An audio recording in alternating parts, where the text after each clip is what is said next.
Judge Thomas Parker slammed his gavel down hard, the courtroom echoing with the sound as he sneered at the disabled veteran sitting in front of him. It was a typical Tuesday morning, and yet, this moment would forever mark a turning point in both their lives. "Mr. John Harris, you're nothing more than a disgrace," Judge Parker roared, his voice shaking with anger. "You claim to be a hero, yet you can't even sit upright without a cane. How do you expect us to take you seriously?" John Harris, a once proud U.S. Marine, now in his 40s, sat there, visibly stunned. His body had been broken by the brutalities of war, his right leg a permanent reminder of the battlefields he had left behind. His back ached with each passing moment, and his mind felt fractured, trying to piece together a world that no longer made sense to him. But he wasn't there for sympathy. He was there to fight for the rights of veterans who had been wronged. The courtroom fell silent as the judge's words cut through the air like a knife. The other people present, the lawyers, the witnesses, even the court officers, looked on in disbelief. Everyone knew the story of John Harris. He had served in Iraq, had been injured in an IED blast, and had been left to face a lifetime of struggles. But they didn't know what had brought him into this courtroom that morning. John's hands trembled as he clutched the armrests of his wheelchair, his face a mix of shock and hurt. He had expected a fair hearing, a chance to explain his side of the story, to tell the judge and the world what was happening to his fellow veterans. But this wasn't justice. This was humiliation. "Your Honor, please," John finally managed, his voice soft, yet steady. "I'm not here to fight you. I'm here for my brothers and sisters in arms who are suffering in silence. Veterans like me." "Enough," Judge Parker interrupted. "I don't need to hear your sob story. You think your time in the military gives you special privileges." He paused, taking a deep breath. "You're pathetic, Harris. Get out of my courtroom before I make you regret ever coming here." The words felt like a slap in the face. John had never felt so small in his life. He had faced enemies in foreign lands, endured pain that would have broken most men. But this was different. This was a betrayal. The very institution that was supposed to uphold justice had turned against him. As John began to wheel himself toward the door, his heart heavy with the weight of the judge's words, something inside him shifted. He felt a fire, a spark he hadn't felt in years. Maybe Judge Parker thought he was weak. Maybe the world saw him as just another broken veteran, but John knew better. He wasn't done yet. Suddenly, just as he was about to exit the courtroom, Judge Parker's voice boomed one last time. "I hope you and all your wounded friends get what you deserve," he sneered. John stopped in his tracks, his face flush with anger. He looked back at the judge, who was sitting smugly behind his bench, a look of victory on his face. But John wasn't going to let that be the end of it. He knew what he had to do now. But before he could turn around, an unexpected voice cut through the silence. "Your Honor, that was uncalled for," said a woman's voice from the back of the room. John's heart skipped a beat as he turned to see who had spoken. The voice was firm, authoritative, and full of conviction. Standing in the doorway was a woman with long brown hair, wearing a dark blue suit. It was Sarah Miller, a lawyer who had spent years working pro bono for veterans, fighting for their rights. She had represented countless soldiers in their battle for disability benefits and had become a trusted ally for many like John. But what was she doing here? And why had she spoken up now? The tension in the room thickened as everyone turned their attention to Sarah. She walked forward, her steps confident, her eyes locked on the judge. "Judge Parker," she began, her voice unwavering. "You just humiliated a man who sacrificed everything for his country. You humiliated a man who has already been through more pain than you could ever imagine. And now, I am going to make sure you pay for it." John's mind raced. What was Sarah going to do? Was she really going to take on the judge? This was unheard of. The courtroom was dead silent as the weight of Sarah's words settled in. John didn't know what to expect next, but he could feel the heat rising in his chest. Whatever happened, he knew this wasn't over. Not by a long shot. And as the judge's face twisted in anger, the world seemed to hold its breath. Would Sarah be able to stand up to Judge Parker? Would John get the justice he deserved? Or was this just the beginning of something far darker than he had ever imagined? The courtroom doors slammed shut behind Sarah as she moved to confront the judge. The tension in the air was palpable. And in that moment, John Harris understood. Sometimes, even in the darkest of moments, a single act of courage could change everything. The room was still. The air felt as thick as a blanket, heavy with uncertainty and tension. Judge Parker, still sitting behind his bench, narrowed his eyes at Sarah Miller, who had walked forward with determination in her stride. Her presence was like a beacon in the storm, standing strong in the face of the judge's power, the law's cruel indifference. "Ms. Miller," the judge growled, his voice low, "you've got some nerve to stand up here and lecture me in my own courtroom. I'll have you removed in an instant if you don't sit down." But Sarah didn't flinch. She didn't even look at the security guard who had stepped toward her, ready to escort her out if necessary. Instead, she locked eyes with Judge Parker, her expression unyielding. "You may be the judge," Sarah began, her voice calm but filled with righteous fury. "But this is not your kingdom. This is a courtroom. This is supposed to be a place of justice, not a platform for your ego." John's heart pounded in his chest as he watched the exchange unfold. This wasn't just about him anymore. This was bigger. Sarah was standing up for more than just his dignity. She was standing up for every single veteran who had been mistreated, every one of them who had been cast aside by the system they had risked their lives to protect. The weight of her words hit John like a wave, and for the first time in a long while, he felt a spark of hope flicker inside him. But Judge Parker wasn't backing down. He slammed his gavel against the bench again, his face turning red. "Enough. I've heard enough from you, Ms. Miller. You have no idea what you're talking about. I've heard all of your excuses before, but I've had enough of you and your so-called crusade for these veterans. I'm sick of it." The anger in his voice reverberated through the room. People shifted uncomfortably in their seats, unsure of how this would end. John was no exception. What would happen next? Would the judge throw Sarah out? Or would this escalate into something worse? "I know exactly what I'm talking about, Judge," Sarah said, her voice now rising with defiance. "I've been to the VA hospitals. I've seen the veterans who were turned away. I've held the hands of families who have lost their loved ones to a broken system. I've heard their stories. I've fought for them. And you're going to tell me that none of that matters? That their lives, their sacrifices, are nothing?" John could see the crowd behind Sarah, many of them veterans themselves, nodding in agreement. It was clear now. Sarah Miller wasn't just some lawyer with an idealistic dream. She was a force to be reckoned with, someone who had seen the injustices firsthand and was willing to fight to the bitter and to correct them. The judge's face contorted with fury. "You think you can tell me how to do my job?" he spat. "I've been on this bench longer than you've been practicing law. You don't get to lecture me about veterans or anything else. You're out of line." John's palms grew sweaty. He could feel the room teetering on the edge of something monumental, something that could change everything. But then, just as quickly as the tension had risen, it was broken by a soft voice from the back of the room. "Actually, Your Honor, I think she's right." It was a man's voice, quiet but filled with authority. Everyone turned to look, and for a moment, John felt a surge of confusion. Who else was speaking up now? And what could this person possibly say that would make a difference? The man who had spoken stepped forward, and as he emerged from the shadows, John realized it was someone he recognized. It was Thomas Gray, a former Marine and one of the few veterans who had managed to stay on the right side of the law. Thomas was also known for his activism, his unshakable belief that veterans deserved better than what they had received. He wasn't a lawyer, but he had been fighting for veterans' rights longer than anyone in the room. "Judge Parker," Thomas said calmly, "I've seen the way you treat these men and women. I've heard the stories of how you belittle them, how you disregard their pain. And you think they're not worthy of respect? You've been a judge for years, but it looks like you've forgotten what justice is really about." For a moment, the courtroom was still again, as if everyone was waiting for the judge to respond. Judge Parker's face was a deep shade of red, his anger bubbling up like a pot about to boil over. "You have no place here, Gray," he sneered. "You're just another disgruntled veteran. Just like Harris. Just like all of them." The words stung, but Sarah Miller was not about to let the judge have the last word. "No, Your Honor," Sarah retorted. "You're the one who's disgruntled. You're the one who's lost sight of what really matters." John could feel his heart racing in his chest. Something huge was unfolding right before his eyes.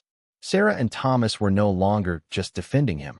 They were standing up for every person in this courtroom who had been wronged. And from the looks of it, they weren't backing down. But just as it seemed like the tension would break, there was a sudden movement from the back of the room. Another figure appeared, his face hidden under a hood, his body cloaked in shadows. John couldn't see who it was at first, but he knew. He just knew that whoever this was, they were about to add a whole new level of chaos to the already tense situation. Enough of this, the mysterious figure shouted, his voice deep and commanding. You think you can mock these people? You think you can humiliate them without consequences? The courtroom was silent. The newcomer had made his entrance, and the energy in the room shifted in an instant. Who was this person? What did he want?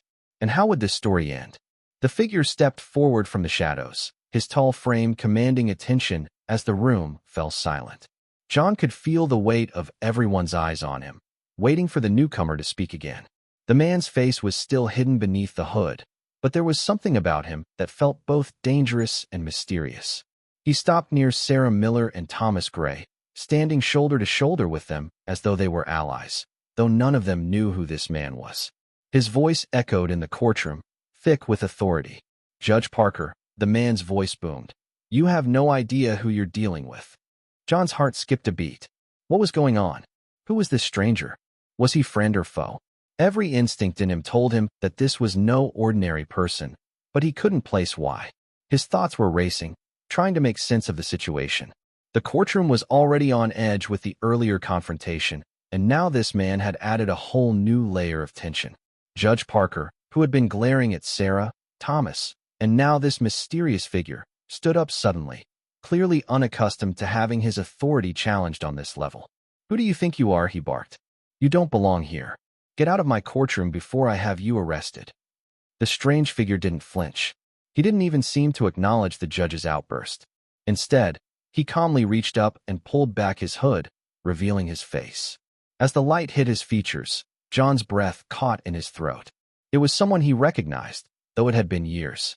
The man standing before them was none other than Michael Donovan, a decorated war hero, a former Army Ranger who had been at the center of a major legal case years ago, one that had been dismissed in a mysterious and controversial way. Donovan had once been hailed as one of the nation's greatest heroes, but after the scandal, he'd disappeared from the public eye. No one had heard from him since, and rumors had spread about what had happened to him. Now, here he was, standing before them, taking on a sitting judge with the same fierce determination he had once used to lead soldiers into battle. The courtroom gasped. Michael Donovan was back. Judge Parker, Donovan said again, his voice now much quieter but still full of power. You've made a grave mistake. A very grave mistake. And I'm here to make sure you understand what that means. John was stunned. How did Donovan know about this? How did he know about the injustice veterans like him were facing? Was this some kind of cosmic coincidence, or was it something more? The pieces of the puzzle were slowly starting to fit together, but John couldn't make sense of it all. Who do you think you are, coming in here and pretending to have some kind of moral high ground? Judge Parker sneered, his voice dripping with sarcasm. You have no place here, Donovan. You were disgraced and disappeared from the public eye. You've lost your credibility, just like everyone else who fought in that war. Donovan's face remained expressionless as he took a step forward, his eyes locking onto Judge Parker's. I may have disappeared from the public eye, Your Honor, but I never stopped fighting for what's right. And now, you're going to learn just how serious this fight is. You humiliated these people in your courtroom today, and I'm going to make sure you regret it. John watched in awe as Donovan's words took root, spreading through the room like wildfire. He had heard the name Donovan before, had followed his story in the news when the scandal had broken years ago, but he never imagined that the man would show up today, at this moment. Donovan wasn't just fighting for him. He was fighting for every veteran, every soldier, and every person who had been wronged by the system. Judge Parker's face twisted into a sneer, but it was clear now that his confidence was faltering. He looked to the bailiff, as if seeking some kind of help, but the bailiff simply stood there, unsure of what to do. The courtroom was on edge, waiting for the next move.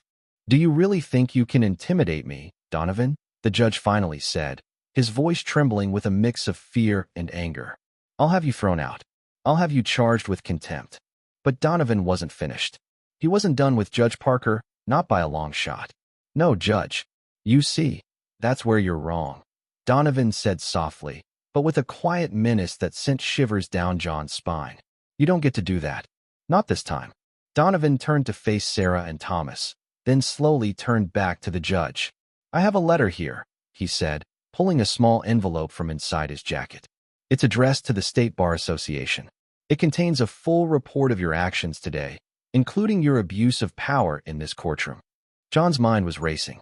A letter to the State Bar? What did that mean? And what could Donovan possibly have on the judge? Donovan took a deep breath and continued. I've spent years compiling evidence of misconduct, corruption, and unfair treatment of veterans by the judicial system. And today, Judge, I'm going to make sure that everything you've done comes to light. The room fell silent again. John could feel his heart hammering in his chest. This was it. This was the moment he had been waiting for.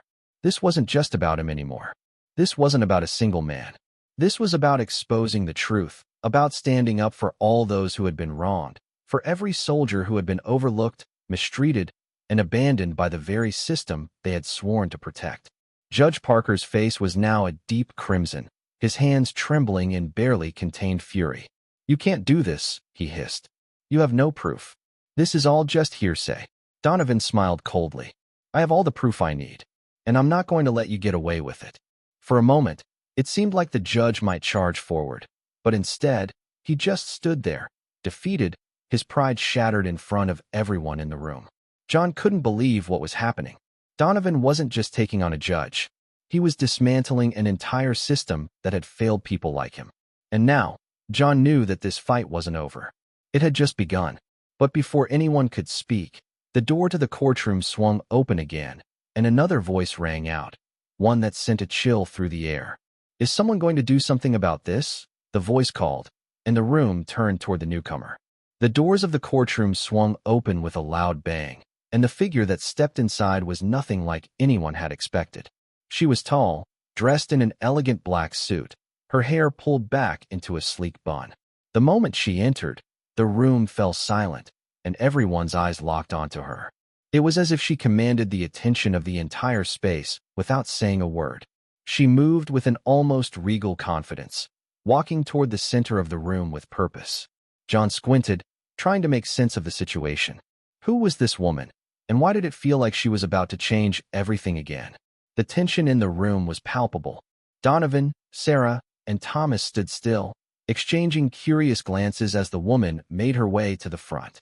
Who is this? John whispered to Sarah, his voice barely audible over the tension in the air. Sarah's eyes widened in recognition. I don't believe it. It's Rachel Harper, she muttered, almost in disbelief. The prosecutor who's taken down corrupt judges before. Rachel Harper. John had heard whispers about her before, but he never imagined she would walk into the courtroom like this. She was known for being tough, relentless, and unafraid to take on those in power. Over the years, she had earned a reputation for taking down some of the most powerful figures in the legal system. But for her to show up here, now, in the middle of a showdown like this? Rachel's sharp gaze swept the courtroom, lingering on Judge Parker for only a moment before she turned to Donovan, Sarah, and Thomas. Without waiting for anyone to acknowledge her, she addressed the judge, her voice calm but piercing. Your Honor, Rachel began, her words measured and deliberate. I think it's time we had a real conversation about justice. John's breath hitched. This was it. The stakes had just been raised. There was no turning back now. Judge Parker, still flustered from Donovan's earlier outburst, looked at her with disdain. What do you want, Harper? He spat. I don't need you to lecture me on justice. I'm the one who runs this courtroom, not you. Rachel raised an eyebrow, clearly unfazed by his words. Oh, I think you've forgotten, Judge, she said coolly. You may have once thought you were untouchable, but I'm here to remind you that no one is above the law, not even you. A murmur rippled through the courtroom as the spectators, including the veterans present, began to whisper among themselves. John could feel the room shift again. There was something powerful in the way Rachel spoke. It wasn't just about the law. It was about integrity, fairness, and the truth that had been buried for so long. The kind of truth that John had been searching for, fighting for, every day of his life since his return from the war. Judge Parker's eyes narrowed, and he clenched his fists. You're making a huge mistake, Harper, he snarled. I've been a judge for decades. I've seen more cases than you can imagine, and I've never seen anyone as disrespectful as you. Rachel smiled a thin smile, but it didn't reach her eyes. The only mistake I've made, Your Honor, she said softly, was waiting this long to come here. But now that I'm here, I'm not leaving until you've answered for what you've done." John watched in awe as Rachel continued to stand tall before the judge. It was clear she wasn't backing down. She was here for a reason, and her resolve was unshakable. Sarah, who had been quietly observing the exchange, leaned toward John and whispered, "She's here to help us. She's not afraid of Judge Parker. And if anyone can take him down, it's her." John nodded slowly, trying to process everything that was happening. Was this finally the moment they had all been waiting for? Was the system about to change, starting right here, right now? Judge Parker slammed his gavel again, his face twisting with fury. "You think you can just waltz in here and make demands? Do you know who I am?" Rachel leaned in slightly, her voice lowering but growing more intense. "I know exactly who you are, Judge, and I know exactly what you've done." She reached into her bag and pulled out a stack of documents, her fingers flipping through the pages with precision. She didn't even look at the judge as she laid the papers on the desk in front of him, each page a damning record of misconduct, corruption, and abuse of power. "I've got evidence that proves you've been using your position to dismiss legitimate cases, to mock veterans, and to manipulate the justice system for your own gain." For a moment, the courtroom was frozen in time. Everyone watched as Rachel stood before Judge Parker, completely unfazed by his apparent rage. The room was on the edge of a precipice, and no one knew which way it would fall. Rachel's voice remained steady as she added, "And I'm not alone. I've gathered statements from veterans, witnesses, and even court staff who have seen you for what you are. This is going to the state bar, and the media is going to hear about it." John's heart raced in his chest. This was it. The moment they had all been waiting for. The moment when everything could change. But then, just as he thought he could breathe, the judge erupted again, his voice full of venom. "You don't know what you're getting into, Harper." Judge Parker yelled, his face twisted with rage. "You think you can destroy me? You're just a prosecutor, a nobody compared to me. I'm untouchable." Rachel didn't flinch. Instead, she leaned forward just slightly, her eyes narrowing. "No, Your Honor, you're not untouchable. And it's time you learned that the hard way." John felt the weight of Rachel's words sink deep into his chest. This was bigger than just one man. This was about the system. About the corruption that had allowed men like Judge Parker to think they were above the law.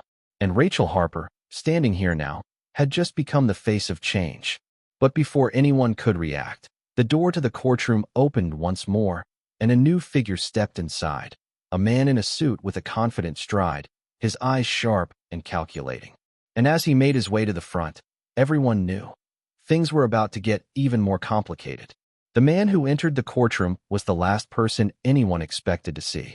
His name was Robert Kingsley, a high-profile defense attorney with a reputation for getting the most difficult cases dismissed. Kingsley was known for his razor-sharp mind, his ability to manipulate legal loopholes, and his vast connections with people in the highest places of power. He was someone no one wanted to cross. And yet, here he was, walking into the middle of the most intense standoff the courtroom had seen in years. The moment he entered, the room seemed to freeze. People turned to look at him, some whispering, others just staring in stunned silence. The tension had been building for so long, and now, with Kingsley's entrance, the stakes felt even higher. Rachel Harper didn't flinch. Her eyes didn't leave Judge Parker, even as Kingsley made his way toward the bench.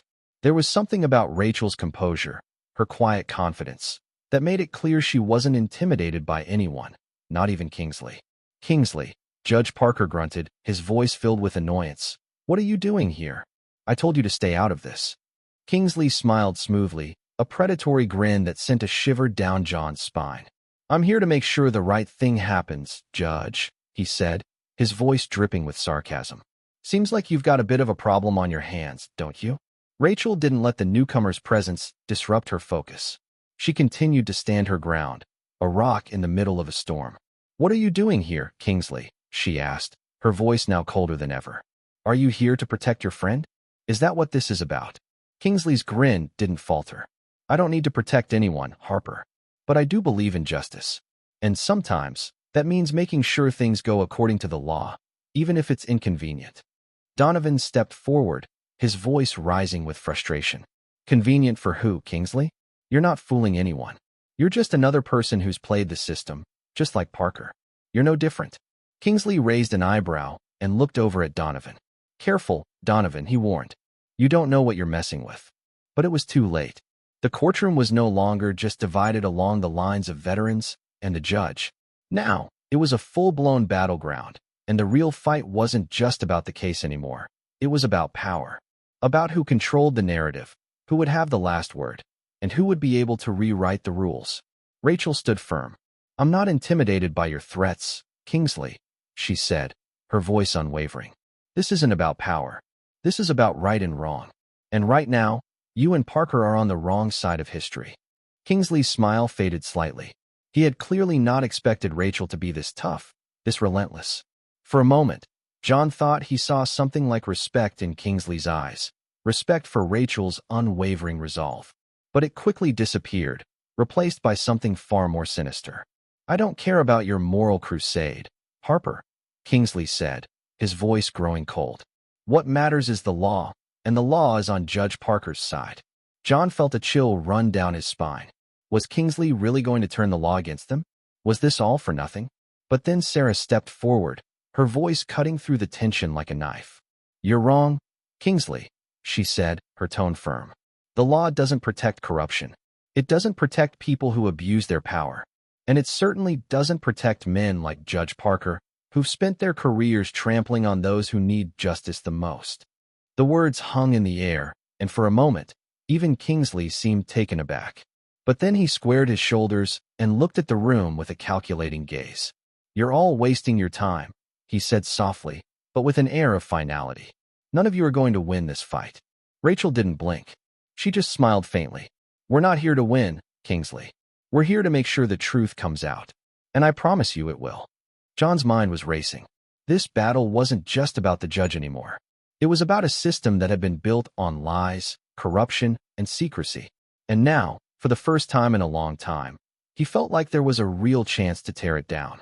But just as it seemed like they were gaining ground, Kingsley made a move that shocked everyone in the room.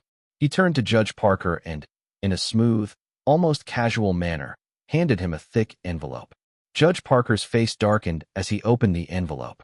His eyes scanned the contents quickly, and for the first time, John saw something other than arrogance in the judge's demeanor. There was fear. John could feel the atmosphere shift once more. Whatever was in that envelope, it was something big, something that could change everything. Kingsley looked at Rachel, his smile returning. "I think you're going to want to take a look at that," he said, his voice dripping with amusement. Rachel's face remained unreadable, but John could tell she wasn't about to back down. She glanced at the envelope, her eyes narrowing. "What is this?" she asked, her voice steady but filled with suspicion. "Evidence," Kingsley replied cryptically. "The kind that would make your little crusade fall apart." John's pulse quickened. He didn't know what was inside that envelope, but he knew one thing. It wasn't going to be good. For a moment, it felt like the world had stopped spinning. Everyone in the courtroom held their breath, waiting for what would come next. Would the contents of the envelope be enough to tear apart everything they had fought for? As Rachel slowly reached for the envelope, the silence became unbearable. Everyone in the room seemed to hold their breath, wondering what the revelation would be. Would it destroy their case? Would they find out the truth? Or would they be buried under more lies? But before Rachel could even open it, something else happened. Something that no one saw coming. The doors to the courtroom burst open once again. The doors to the courtroom burst open with such force that it startled everyone inside. All eyes immediately snapped toward the entrance, expecting yet another player to step into this already chaotic drama. But when the figure appeared in the doorway, it wasn't someone anyone had anticipated, nor was it someone who seemed likely to add to the tension. The man who entered was older, probably in his mid-60s, with graying hair and a tired, yet determined expression. He was dressed in a simple, worn-out suit that seemed to carry the weight of years of experience. His presence was quiet, almost unassuming, but there was something about him that immediately demanded attention. He walked slowly toward the front of the room, his eyes scanning the crowd as if he were searching for something, or someone. John's heart skipped a beat as he watched the man approach. There was something oddly familiar about him, but John couldn't place it. Who was this? And why was he here now of all times? Rachel Harper was the first to speak, her voice sharp as she turned to face the newcomer. "Who are you? And what are you doing here?" she demanded, her eyes narrowing. The man looked at Rachel, then at the judge, and without missing a beat, he spoke. "My name is Samuel Foster," he said in a voice that was calm, yet carried an air of authority. "And I believe I'm here to help you all understand just how deep this corruption really runs." The words hung in the air like a bombshell. Samuel Foster. The name clicked for John as the realization set in. This was the man who had once been a high-ranking member of the state's Judicial Oversight Committee, a position that gave him access to some of the most sensitive legal matters in the country. But Foster had disappeared years ago after a scandal involving the mishandling of evidence. No one had heard from him since. And now here he was. "I've been watching," Samuel continued, his gaze moving slowly over the room. "I've been watching as this courtroom slowly descended into a farce. I've been watching as veterans like John Harris and many others have been used as pawns in a game of power. And I've been waiting for the right moment to step forward." Judge Parker, still visibly rattled from Rachel's earlier confrontation, snapped at the man. "What are you talking about, Foster?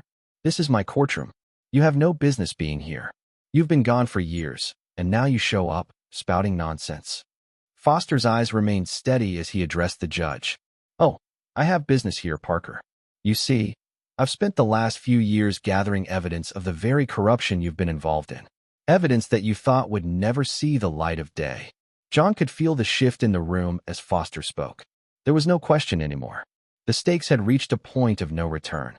Everything that had been whispered, everything that had been buried, was now on the verge of being uncovered.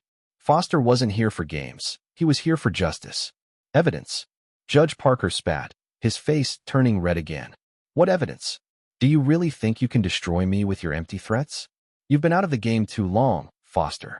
You don't have anything that can take me down." Foster smiled, a calm and knowing smile that seemed to infuriate the judge even more. "You're wrong, Parker. I've got more than you could ever imagine. And it's all right here." He tapped the briefcase he was carrying with one finger, which was now resting on the podium in front of him. For a moment, the room was silent, with everyone waiting for the next move. Rachel glanced at Foster, a look of cautious hope in her eyes. "What exactly do you have, Mr. Foster?" she asked, her voice quiet but full of anticipation. Without answering directly, Foster opened the briefcase slowly, carefully, as though revealing a hidden treasure. His fingers moved with precision, taking out stacks of paper, folders filled with documents and photographs, all of them neatly organized, all of them sealed with official stamps. John leaned forward, his mind racing with questions. "I've been collecting these for years," Foster said. "Each one of these documents contains information that ties Judge Parker and many others to illegal activities that were supposed to stay hidden forever.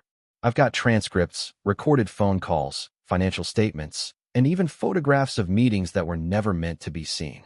A gasp spread across the courtroom as people began to realize the magnitude of what Foster was claiming. This wasn't just a petty accusation. This was a bombshell that could destroy an entire network of corruption. Judge Parker looked absolutely livid. "You don't have anything," he yelled. "You're lying. You're just trying to ruin me out of spite."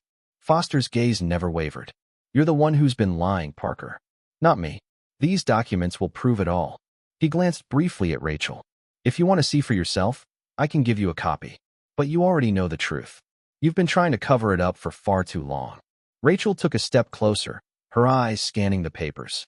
"You really have it all, don't you?" she whispered, a sense of awe in her voice. "Everything," Foster replied.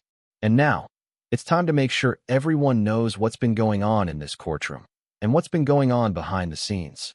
For a moment, the room was still, as if everyone were holding their breath. And then the chaos began. The doors opened once again, this time with a group of officers in uniform, led by a tall woman with a sharp gaze. She was no stranger to this kind of work. Her name was Detective Laura Jennings, and she had spent the last few years investigating a series of legal scandals that led her right here, to this very courtroom. "This is a crime scene now," Detective Jennings said, her voice firm and unyielding. "We've received a tip-off about corruption in the judiciary, and we've come to investigate.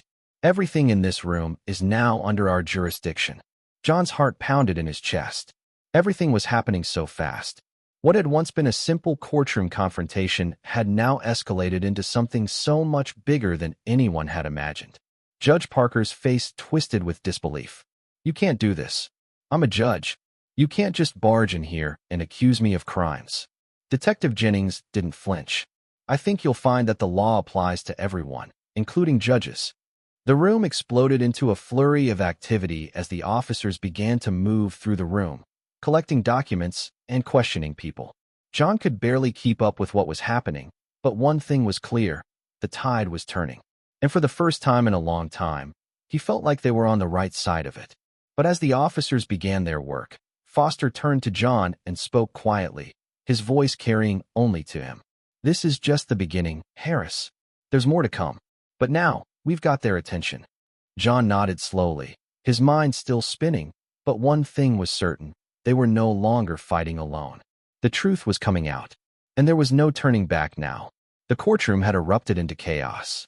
Officers moved quickly through the space, collecting evidence, speaking with witnesses, and making sure everyone stayed in their seats. The atmosphere was thick with tension, and the room buzzed with the sound of murmured conversations and the rustling of paper. But through it all, one thing was clear: the status quo was crumbling. Judge Parker had been escorted from the bench, his face a mix of rage and fear. Detective Laura Jennings had taken over the proceedings, standing tall as she directed the officers. Rachel, Thomas, Sarah, and now Foster stood together, their eyes scanning the room. They all knew what had just happened. This was no longer just about one man or one case. This was about a system of corruption, one that had been allowed to fester for far too long, and now it was finally being brought to light. John Harris sat in his wheelchair, his hands trembling as he gripped the armrests. He had never imagined this moment, never dreamed that it would come to this. All his life, he had been fighting for veterans, for justice, but now, with everything unraveling around him, he realized that this was bigger than he ever could have understood. This was a fight for the soul of the entire legal system. "John," Rachel said softly, walking toward him. Her voice was calm but urgent. "I know this is a lot, but I need you to stay focused. This isn't over.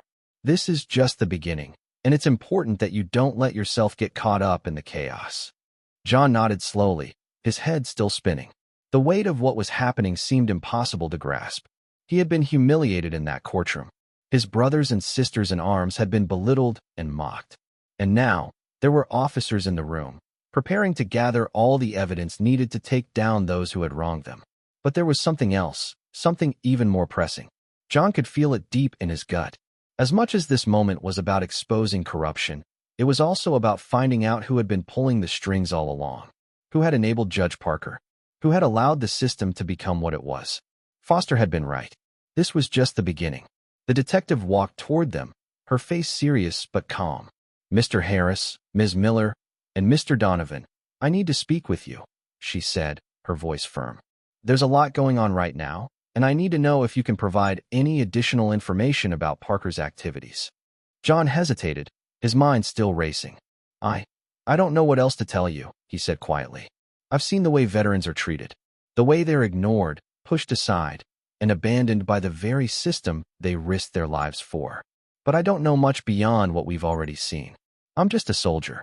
Detective Jennings gave him a reassuring nod. "I understand, but we need every piece of information we can get, Mr. Harris.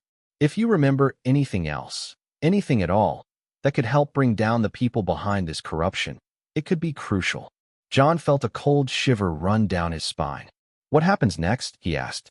The detective's face softened slightly, though the seriousness of the situation remained.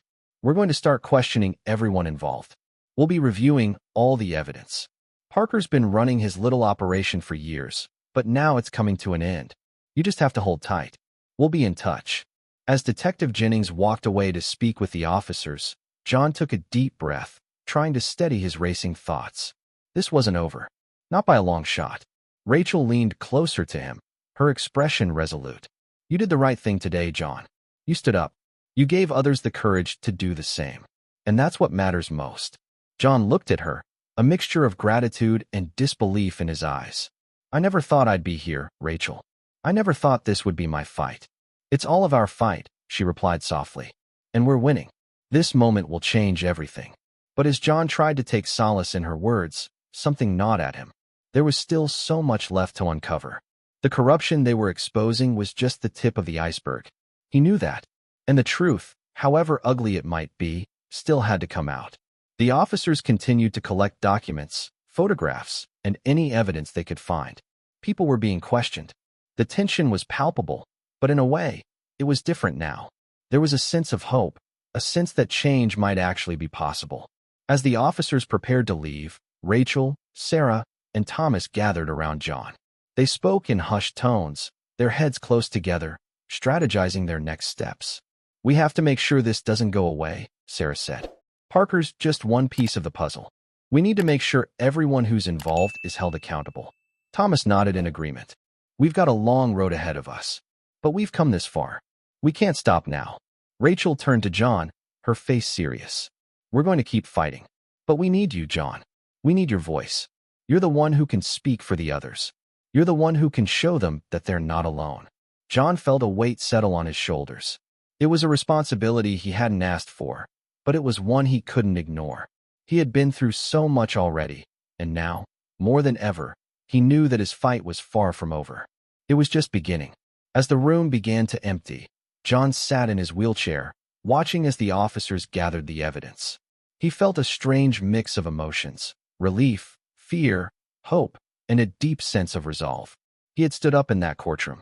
He had stood up when it mattered most. But now, the real fight was about to begin, and John Harris was ready. But just as the last of the officers were leaving, a figure approached the door. It was a man John didn't recognize, tall and dressed in a sharp suit, his face concealed by a dark pair of sunglasses. He stopped just inside the door, his eyes scanning the room. And then, with a calm and chilling voice, he said, "You think you've won, don't you?"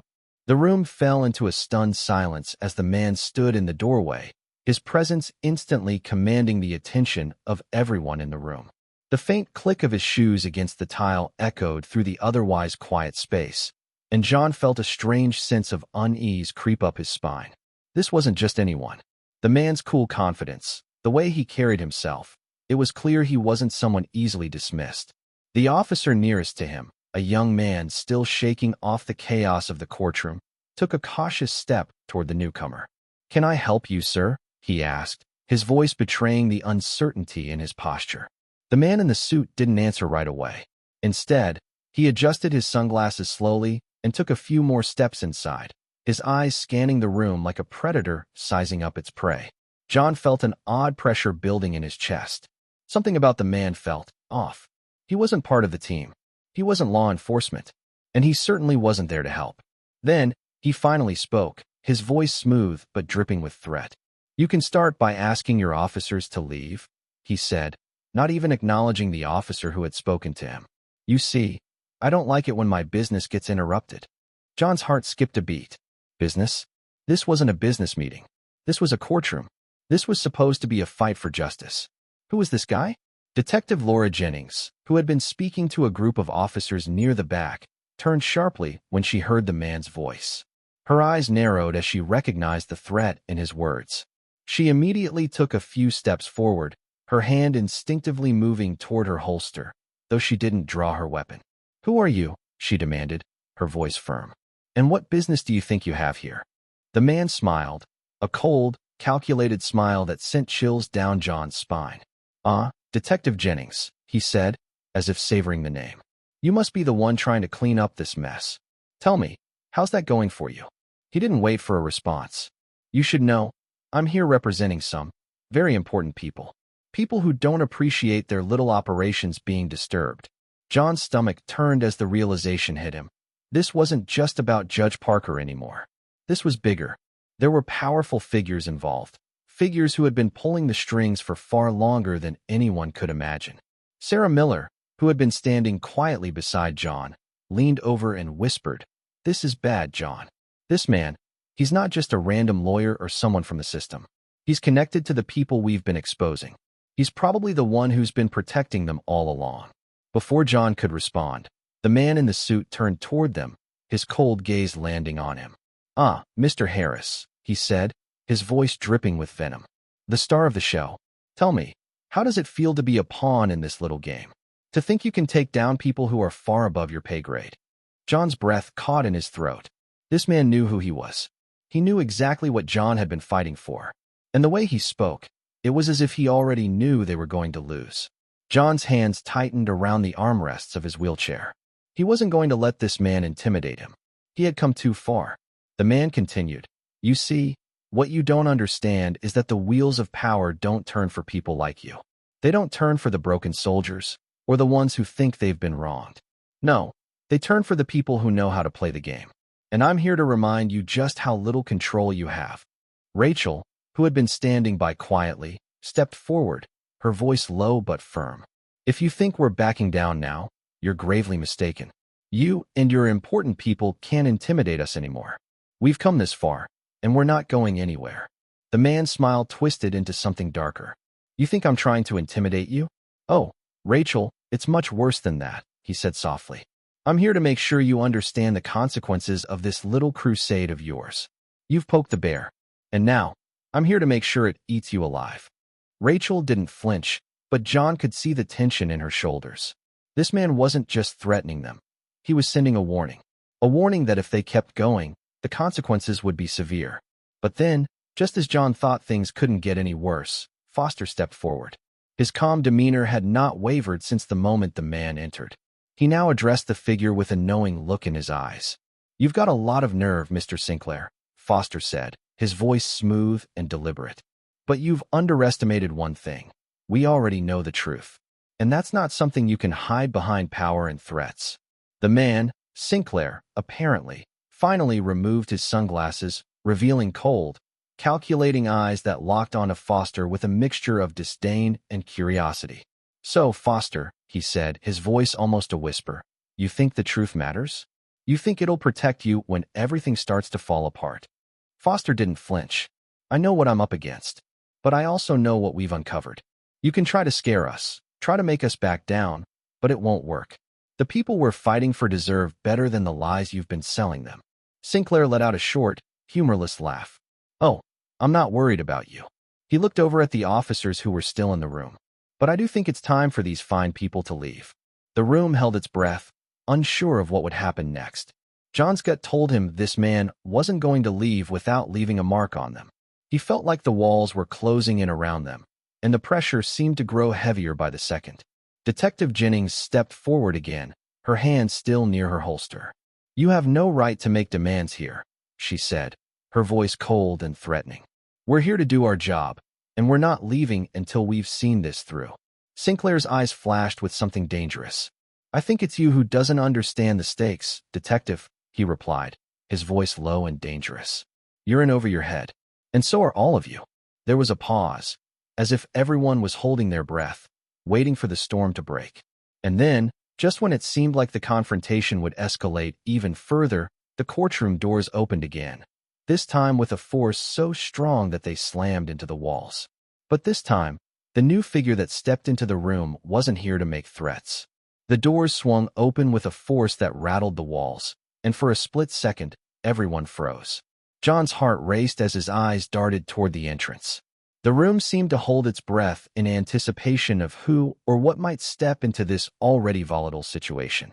The man who entered the room was tall and broad-shouldered, dressed in a black military jacket with a set of well-earned medals across his chest. His eyes were sharp and determined, and there was something in his posture that immediately commanded respect. This was no ordinary man. John knew him instantly. "General William Carter," Rachel whispered under her breath, her voice filled with a mix of disbelief and relief. General Carter had been a legend in the military, a highly decorated officer, known for his bravery and his unwavering commitment to his soldiers. John had heard of him many times over the years, stories of Carter's leadership on the battlefield and his tireless work to improve the lives of veterans after their service. But to see him here, in the heart of the storm, was something none of them had expected. The room buzzed with whispers as General Carter made his way toward the center of the courtroom, his boots clicking sharply on the floor with every step. His eyes scanned the room briefly before landing on the figure of Sinclair, who was standing with his arms crossed, his smirk still firmly in place. Sinclair didn't seem at all surprised by Carter's entrance. Instead, his smile grew wider. "Ah, so the cavalry arrives," he said, his voice dripping with sarcasm. "How touching. But I'm afraid you're too late, General." General Carter didn't respond immediately. He simply stood tall, his presence overwhelming the room. "I don't think you understand what's happening here, Sinclair," he said, his voice calm but full of authority. "You've made a grave mistake, and you've been playing a dangerous game, one that's going to end soon." John's mind was reeling. The cavalry had arrived, and it was none other than General William Carter, a man who had fought for justice, not just on the battlefield, but for veterans everywhere. Carter had a reputation for going after corrupt officials, and it was clear that he wasn't about to back down now. But how had he gotten involved in this case? What had brought him to this courtroom at this exact moment? Sinclair, now visibly irritated, narrowed his eyes at Carter. "You think you can just walk in here and change everything? Do you really think you have any power left?" he sneered. General Carter stood his ground, unflinching. "I don't need power, Sinclair. What I have is something you can't buy or manipulate: integrity. And that's something you'll never understand." A murmur of approval rippled through the courtroom as those in attendance began to realize who was standing in front of them. General Carter wasn't here to play games. He was here to finish what they had all started. Sinclair's expression darkened, and he took a few steps forward, clearly not backing down. "Integrity," he scoffed. "You're deluded, General. The world doesn't work like that. You think you can just waltz in here, turn things upside down, and make it all better? That's not how this works." Carter's gaze remained steady, unwavering. "You're right about one thing, Sinclair. The world doesn't work like that. But we're not trying to make it better for people like you. We're doing this for the people who've been thrown away by people like you. The soldiers who've been forgotten, the families who've been lied to. That's who we're fighting for." The tension in the room seemed to crackle with electricity as Carter's words hung in the air. Sinclair didn't say a word in response, his jaw clenched in frustration. It was clear he wasn't used to having his plans thwarted, especially not by someone like General Carter. John, who had been silently observing the exchange, felt a sense of relief wash over him. General Carter had arrived like a force of nature, and it seemed like, for the first time, they had the upper hand. But just as he was about to allow himself a moment of hope, Sinclair spoke again, his voice cold and calculated. "You really think this is going to end the way you want it to?" Sinclair said, his eyes shifting between Carter and the rest of the group. "You're playing with fire. You think you can take down people like me and the judge without consequences? You think they'll let you ruin everything they've built?" Carter's expression remained unchanged. "I don't care about what they've built. What I care about is what's right. And if you think you can intimidate me or anyone in this room, you're gravely mistaken." At that moment, Detective Jennings stepped forward, her voice cutting through the tension. "Enough of this. We're done with the threats. We're done being intimidated. It's time to bring everything to light." Sinclair turned sharply toward the detective, his eyes flashing with anger. "You really think you can just waltz out of here with all your evidence, don't you? You think the system is going to let you get away with this?" His voice grew louder, his frustration spilling over. "You think you're the good guys? You're just as much a part of the problem as the rest of us. And you'll never win this fight. Never." As the room fell silent once again, General Carter's voice broke the tension. "The system isn't perfect. But that's why people like us have to fight to fix it. We've seen the damage, the lies, and the corruption. And we're not stopping until it's exposed for what it truly is." John could feel his heart racing. They were at a tipping point. Everything was on the line now. He had fought for so long, struggled for so many years, and now, with General Carter and Detective Jennings leading the charge, they finally had a chance to bring the truth to light. But just as it seemed like victory was within their grasp, something unexpected happened. The doors slammed open once again, and this time, it wasn't just another person walking through them. It was a group, several individuals, all dressed in dark suits, their faces stern and unreadable. John's stomach twisted with unease. Who were they? And what were they here to do? The group that entered the courtroom moved with an eerie calm, their footsteps synchronized in a way that made the room feel even smaller. John's pulse quickened as he saw the men and women dressed in dark suits, their eyes sharp and calculating. They didn't belong here, at least not in the way that General Carter or Detective Jennings did. These were people with power, people who seemed to command the room simply by entering it. General Carter stood taller, his posture straightening as he assessed the newcomers. There was no mistaking the tension in the air now. Everyone in the courtroom sensed it. Something big was happening, something they weren't yet privy to. The group moved toward the front, and the lead figure, a tall man with a cold expression, stepped forward.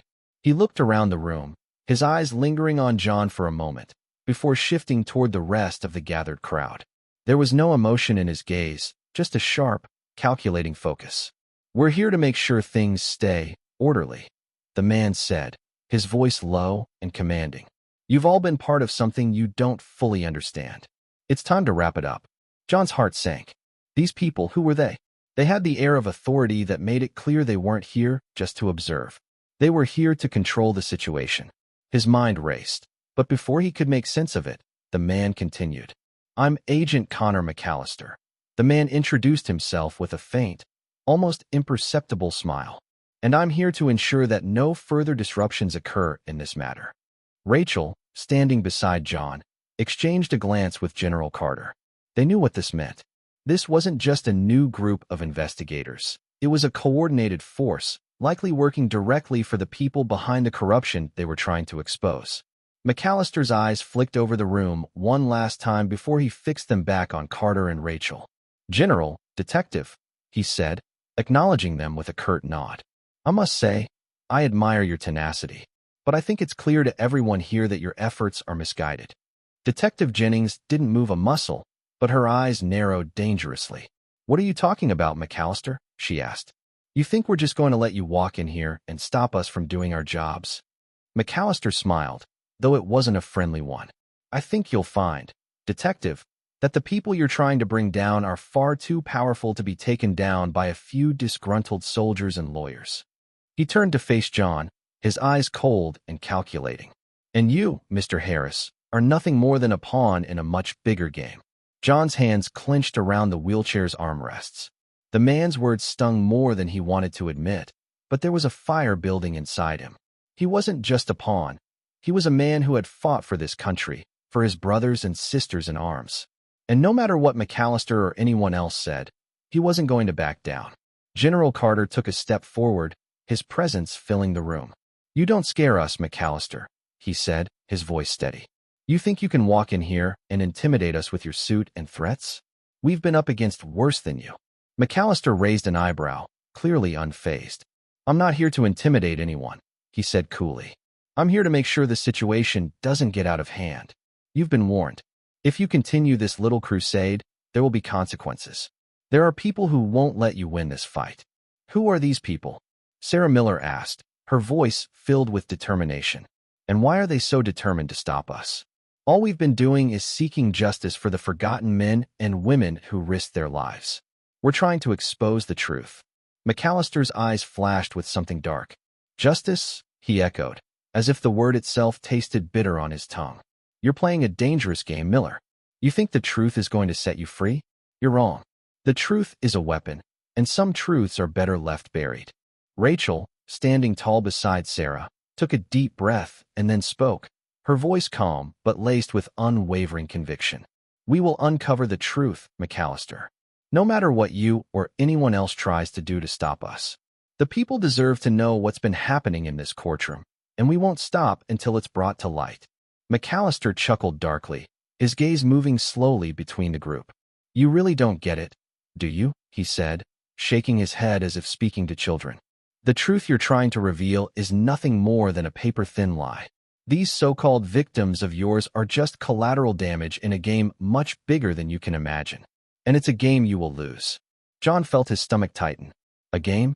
What game was McAllister talking about? The words hit him hard, and the reality of what they were up against suddenly felt much more overwhelming. They weren't just fighting corrupt judges and officials. They were up against something far larger, something that stretched beyond their immediate reach.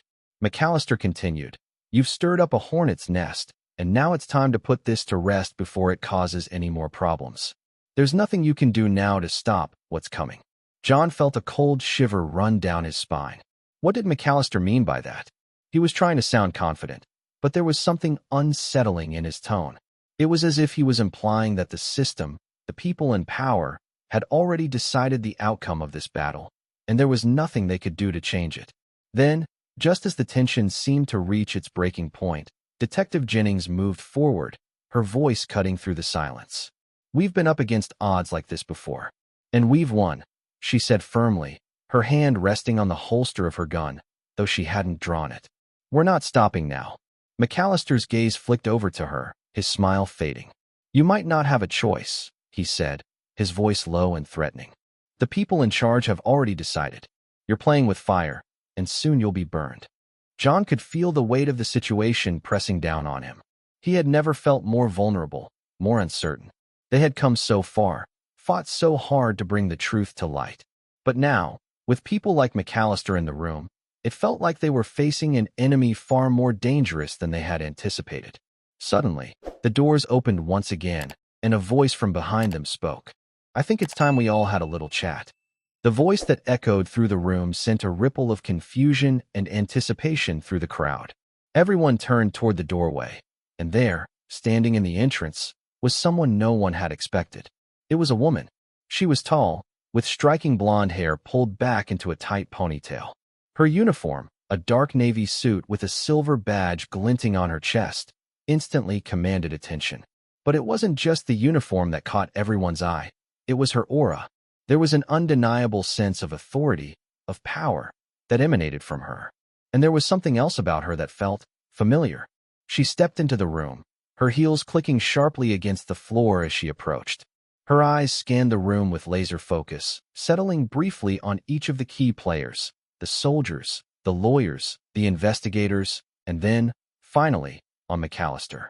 I think we've all had enough posturing for today, she said coolly, her voice clear and direct, cutting through the mounting tension.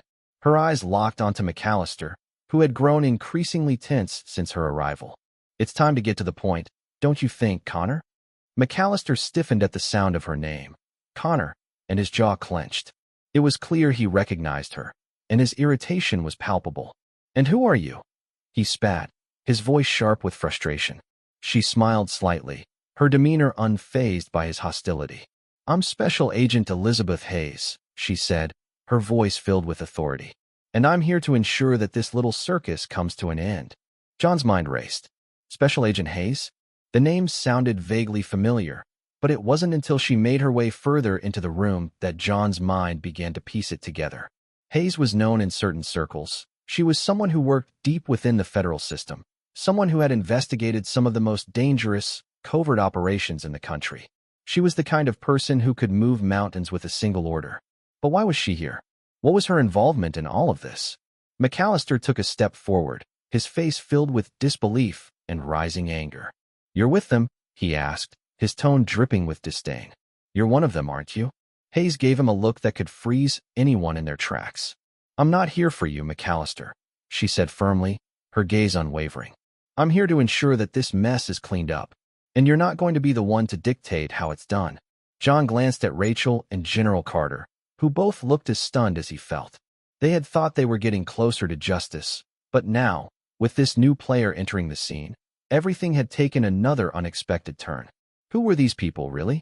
What was happening beneath the surface? Hayes took another step forward, her presence commanding the attention of everyone in the room. I don't think any of you fully understand the situation you're in, she continued, her voice calm but laden with authority. You think you've been fighting corruption. You think you've been uncovering the truth. But what you don't know is that you're all standing at the edge of something far more complicated, far more dangerous than you could have ever imagined. The room seemed to hold its breath as her words hung in the air. Dangerous? What did she mean? Hayes glanced over at the officers who were still gathered in the courtroom, collecting evidence. I'll have you know, she continued, that every step of this operation has been under scrutiny. And what you think you've discovered, the big revelations that have been your so-called victories, they're not what you think they are. General Carter took a step forward, his eyes hardening. What are you talking about?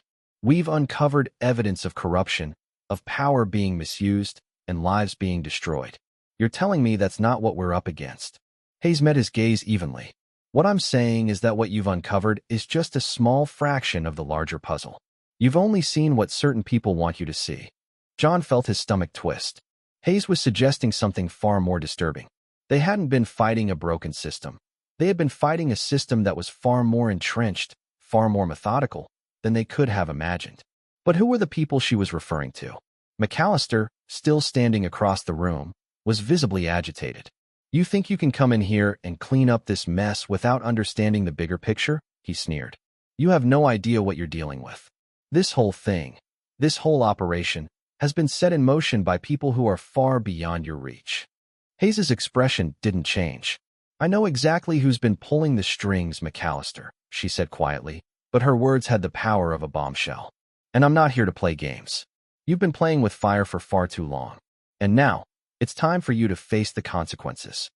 The entire room seemed to exhale at once, as if the air had been thick with tension and finally began to release. But John felt his pulse race. What had she just said? Who exactly had been pulling the strings? What did she mean by consequences? Hayes took a long, measured look at each of them, her eyes briefly lingering on John. "Mr. Harris," she said, her voice softening just slightly. "You've done more than you realize. You've started something that can't be stopped now. But don't mistake this for a victory just yet. There's a far larger fight ahead of you. And it's not just about uncovering corruption in the courts. It's about exposing something much more dangerous." John's breath caught in his throat. This had never been just about exposing a few corrupt officials or getting back at those who had wronged him. It had always been about something much larger. "But what? How do you know all this?" Rachel asked, her voice sharp with suspicion. "And what are you really trying to say, Agent Hayes?" For the first time since entering the room, Hayes's expression softened just a fraction. "I'm saying you've all been fighting the wrong battle," she replied, her voice full of quiet authority. "But now, you're about to be pulled into a much bigger war. And this time, you won't be fighting it alone." The weight of her words hit John like a tidal wave. A war? What war? What was she talking about? Before he could form another question, the doors slammed open once again. And what walked in next would change everything. The doors swung open with an almost deafening crash, and the entire room froze. Every single person in the courtroom, from General Carter to Detective Jennings, from the veterans to the investigators, turned to face the new arrival. The air seemed to thicken, the tension climbing higher with each passing second. Whoever this person was, their presence had the kind of gravity that made everything else in the room feel insignificant. John's heart pounded in his chest as he took in the figure that stepped into the courtroom. It was a man, tall and imposing, dressed in a sharp, tailored suit. His face was both familiar and unfamiliar at the same time. He looked like someone who belonged in the corridors of power, someone who operated in the shadows. His gaze swept the room slowly, methodically, as if he were studying every person present, reading them like a book. And when his eyes landed on John, they locked with his in a way that made him feel like prey. The man's voice, when he spoke, was low and measured, but it carried an authority that made the room go silent. "I believe we've all been misunderstanding the scope of this little gathering," he said, his tone calm but filled with power. "Let me make something perfectly clear." John felt his stomach churn. Who was this guy? His instinct screamed at him to run, but he couldn't move. He was rooted to the spot by an overwhelming sense of fear, of uncertainty. This was a man who had the kind of presence that made you feel like nothing you could do would matter. General Carter stepped forward, his jaw set, his fists clenched. "Who the hell are you?" he demanded, his voice booming with authority. "What is it you think you're doing here?" The man raised one hand, a subtle but firm gesture to silence Carter. "General," he said, acknowledging him but not with the respect one would expect. "I am Alexander Stone. And I'm the one who's been making sure all your little games are kept in check." Stone's words hung in the air, sending waves of disbelief through the room. Alexander Stone? John's mind raced, trying to place the name, trying to understand what it meant. Stone wasn't just some high-level official or power player. No, he was the power. The one pulling strings from behind the curtain, the kind of man who made decisions long before they were made public. "I run things behind the scenes, gentlemen and ladies," Stone continued, his voice laced with quiet menace. "And everything you've been doing here today, everything you think you've uncovered, it's part of a much larger plan. A plan that's already been set into motion." John felt the room spin. A plan? What kind of plan? Was there really a shadow organization pulling the strings behind everything? All their efforts, the legal battles, the investigations, the testimonies, had been aimed at uncovering a corrupt judge, but Stone was talking about something far deeper, far darker. "You think you've been fighting for justice?" Stone continued, his voice smooth and almost sympathetic. "That's adorable. But the truth is, the people you're fighting against, the people you think are the enemy, are just pawns in a much larger game. A game you can't hope to win. Not against me. The weight of his words hit John like a physical blow. His mind reeled, trying to grasp the implications. No, this wasn't what they had been fighting for. This wasn't just about taking down a corrupt judge anymore. It had never been about just one man. The whole system, the system they were up against, was far bigger than they had imagined. The people who had been manipulating them, using them as pawns in their own game, had never intended for them to win. Hayes, who had been watching Stone intently, stepped forward, her expression steely. "You think we're the ones being manipulated? You think we're the pawns here?" she asked, her voice sharp. "I'm not afraid of you, Stone. We've come this far, and we will keep fighting, no matter what you say." Stone's smile was small, almost pitying. "You're welcome to keep fighting," he said, his voice smooth like velvet. "But the truth is, you're out of your league. This is far bigger than any of you. Bigger than any of us." John could feel the fear creeping up on him. The walls were closing in, and the weight of the situation was suffocating. How could they fight this? How could they fight against something this big, something that was already in motion, something that had been set in place long before they even knew it existed? Stone turned to McAllister, who had remained silent through most of this exchange, his face twisted into a look of resigned understanding. "Make sure they understand, Connor," Stone said, his voice cold. "It's time to end this charade." McAllister, who had been visibly shaken by Stone's presence, gave a reluctant nod. "Understood," he muttered, his voice subdued. With a single, chilling glance, Stone turned back to the group. "I would advise you to walk away," he said, his voice steady but carrying a weight that crushed any hope. "Leave this alone. The consequences of continuing this little war you've started will be far worse than you can imagine." General Carter, undeterred by the threats, stood tall, his voice unwavering. "We've already made our choice, Stone, and we're not backing down." Stone sighed, as if disappointed. "You've made your choice," he said, almost wistfully.